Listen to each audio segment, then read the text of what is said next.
Hello students, today we will start Jhansi की रानी written by कवयित्री सुभद्रा कुमारी चौहान। जब अंग्रेज भारत में शासन कर रहे थे,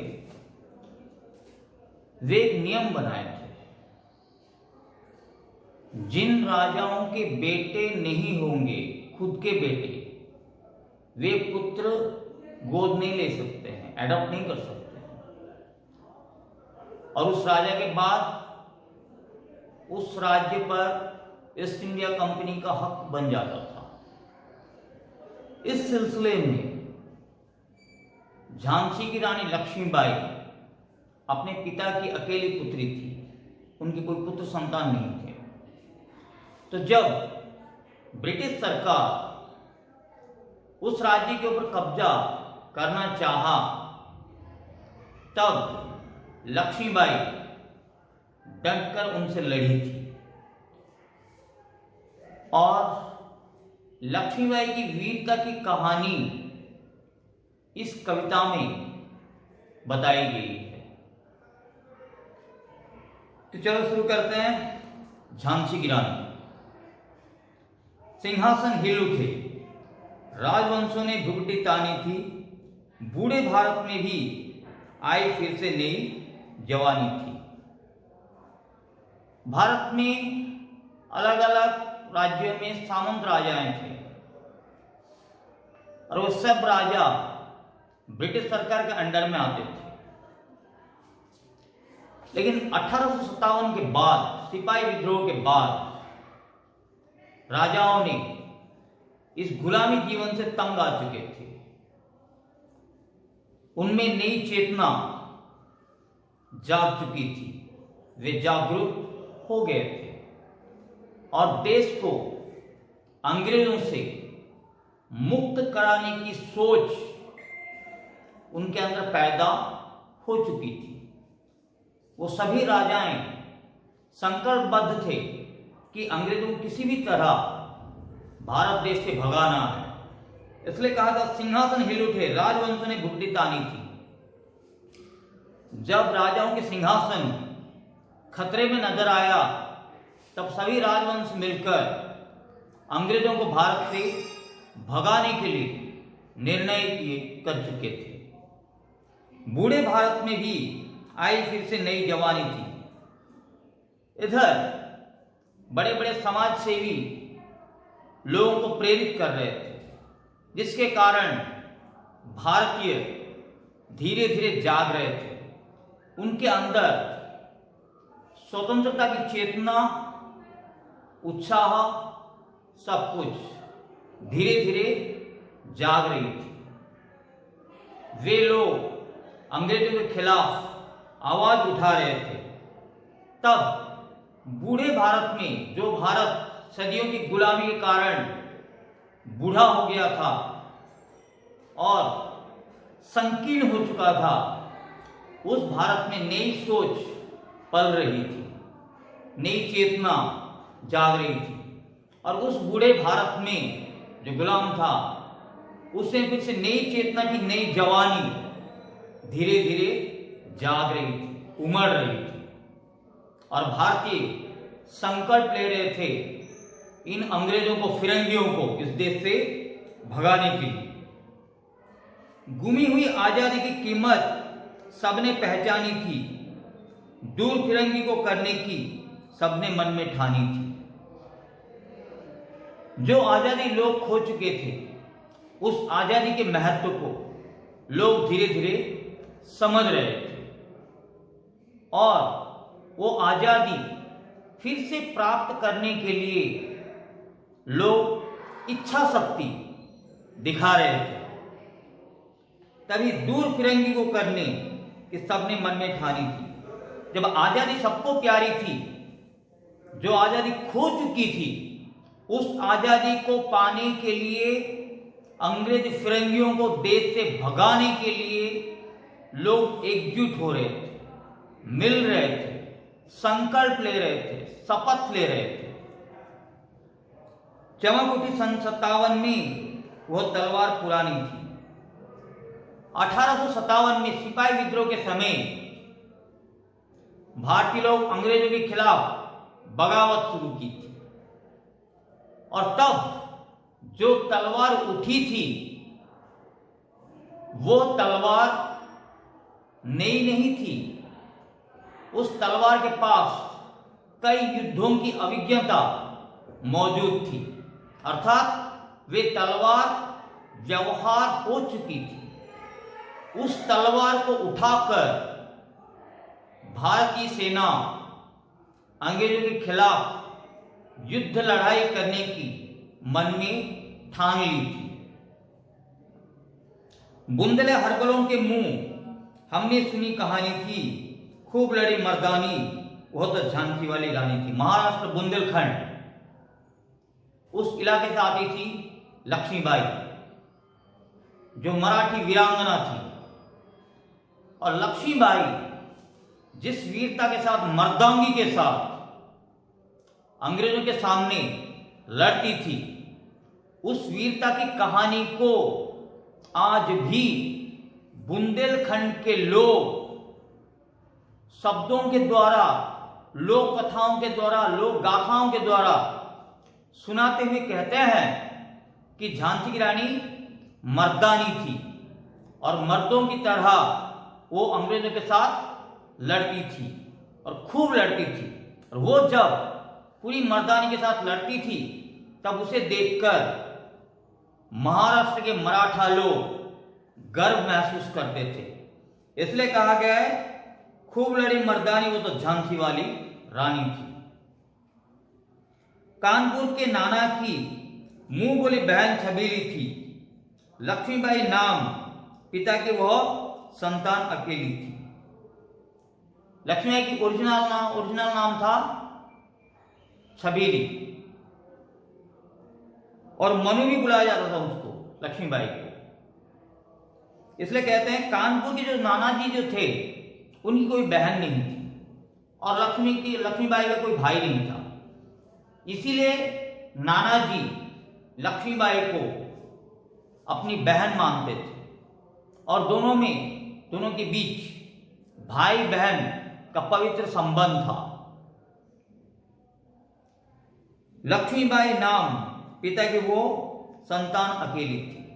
वो छबीली लक्ष्मीबाई जो अत्यंत सुंदर थी, वो अपने पिता की एक ही संतान थी, उनके और कोई पुत्र नहीं थे, जिसे नाना जी मुंह बोले बहन बनाए थे।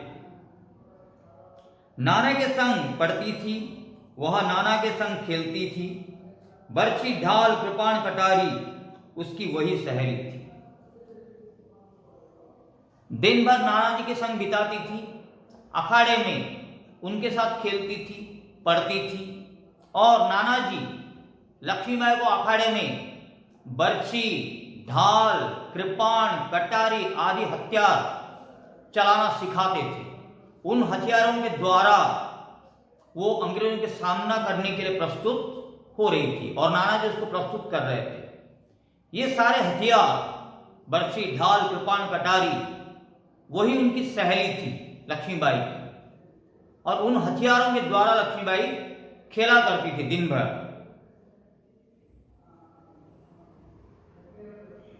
वीर शिवाजी की गाथाएं इसको याद जवानी थी। बुंदेल हरबलों के मुंह हमने सुनी कहानी थी, खूब लड़ी मर्दानी वो तो झांसी वाली रानी थी। मराठा वीर छत्रपति शिवाजी अक्सर लक्ष्मीबाई को वीर, राजा और महापुरुषों की कहानी अच्छी लगती थी। बचपन से लक्ष्मीबाई वीरों की कहानी सुना करती थी और वह सबसे ज्यादा प्रेरित हुई थी छत्रपति शिवाजी की वीरता की कहानी सुनकर। इसीलिए छत्रपति शिवाजी से प्रेरित होते हुए, उन्हीं की वीरता के द्वारा अनुप्राणित होते हुए लक्ष्मीबाई पूरी हिम्मत के साथ अंग्रेजों से लड़ी थी। इसलिए कवयित्री कहती है लक्ष्मीबाई मर्दानी थी और मर्दों की तरह घोड़े पर बैठकर जी जान लगाकर पूर्ण शौर्य, धैर्य और वीरता से अंग्रेजों के साथ लड़ाई लड़ती थी। लक्ष्मी थी या दुर्गा थी, वह स्वयं वीरता का अवतार। देख मराठे पुलकित होते उसकी तलवार के वार। भारत में नारी को दो रूपों में देखा जाता है। जब वो शांत रहती है तब लक्ष्मी के रूप में देखा जाता है, जब वो उग्र रूप धारण करती है तो दुर्गा के रूप में देखा जाता है।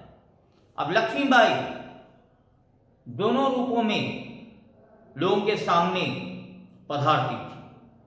जब शांत रहती थी तब लक्ष्मी का स्वरूप ग्रहण करती थी, और जब उग्र होती थी तब वे दुर्गा के समान लगती थी। इसलिए कवित्री कहती है कि वो लक्ष्मी थी या दुर्गा थी, जो भी थी, लेकिन जब घोड़े पर बैठकर मर्दानी के साथ तलवार उठाकर जब अंग्रेजों से लड़ती थी, उसके तलवार के वार देखकर, तलवार चलाना देखकर मराठा लोग बहुत गर्व महसूस करते थे और लक्ष्मीबाई की वाहवाही करने लगते थे।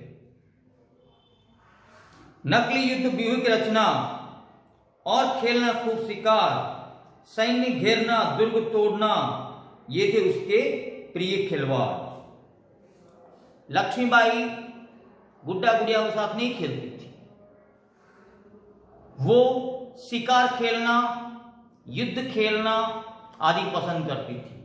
उन खेलों में थे नकली युद्ध व्यूह की रचना, अपने साथियों के साथ नकली युद्ध की चक्रव्यूह रचना सीखती थी। उसी तरह शिकार खेलना ये लक्ष्मीबाई का शौक था। दुर्ग कैसे तोड़कर अंदर दाखिल किया जाए और दुश्मनों के चक्रव्यूह से बाहर कैसे निकला जाए, ये सब वो दिन भर खेला करती थी। और शिकार करने का बड़ा शौकीन थी लक्ष्मीबाई। ये सारी बातें इस बात को प्रमाणित करती है कि लक्ष्मीबाई कोई साधारण भारतीय औरत नहीं थी, वो एक वीरांगना थी जो